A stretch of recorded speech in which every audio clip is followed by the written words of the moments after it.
Ang pinaka-best gift talaga dito ngayong December is si God talaga. And Patuloy na pasasalamat kay Lord kasi may mga tao kagaya niya na patuloy na nagbibigay ng blessing sa akin. So, blessed day, it's a new day mga kaagape. So, andito na si Sir Nick, yung nanalo sa ating Christmas giveaway. So, Sir Nick, meron po ba kayong gustong pasalamatan or... yan, una-una kong pinapasalamatan niya syempre si Lord, and dahil ginamit nila ang agape bilang instrumento para mabigyan ako ng Christmas gift sa ngayong Pasko. Pero ang pinaka-best gift talaga dito ngayong December is si God talaga. Yun lang.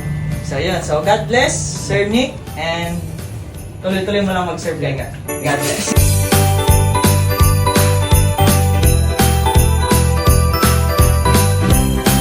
Yeah, so, andito na yung isa sa nanalo sa ating Christmas giveaway, si Ma'am Lara from Pampano. So, meron po kayong gustong shoutout, Ma'am? Pasalamatan?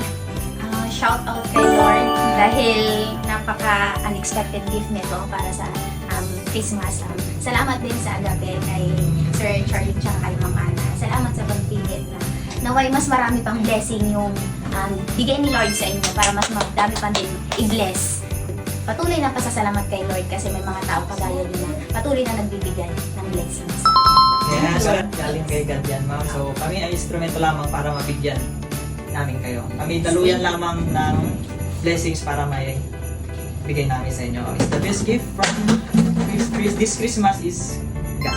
Yes. So, God bless, God bless. Thank you. Thank you, God bless agape. everyone.